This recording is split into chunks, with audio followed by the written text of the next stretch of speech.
श्री हरिवंश, कैसे हैं आप सब लोग। तो हरियाली तीज के लिए आपकी बहन बहुत ही सुंदर और बिल्कुल अलग हटके, अलग, बिल्कुल कॉमन नहीं, बिल्कुल अलग।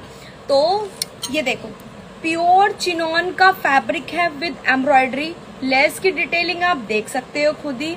ये प्योर चिनॉन का एम्ब्रॉयडरी है, ब्राइडल टच में जो आ रहा है आजकल। और ये देखो पगड़ी। और सबसे बड़ी बात पता है क्या है, इसके अंदर जो है ना मेहंदी की खुशबू आएगी। मेहंदी जो हरी वाली मेहंदी होती थी ना, पिछले जो दादी मामी के टाइम में होती थी, बहुत ही सुंदर मेहंदी की भीनी भीनी खुशबू आएगी, तभी तो हरियाली तीज बनेगी। तो देखो बहुत ही सुंदर कली वाली पोशाक है, बैक साइड लाइनिंग है और ये लटकन के साथ सुंदर सी पगड़ी आएगी। पगड़ी की डिटेलिंग आप सब चेक कर सकते हो। और इसके लिए आपको क्या करना है, बस बहन को फॉलो करना है, डीएम करना है, मैसेज करना है और जल्दी से बुक करा लेनी है। श्री हरिवंश।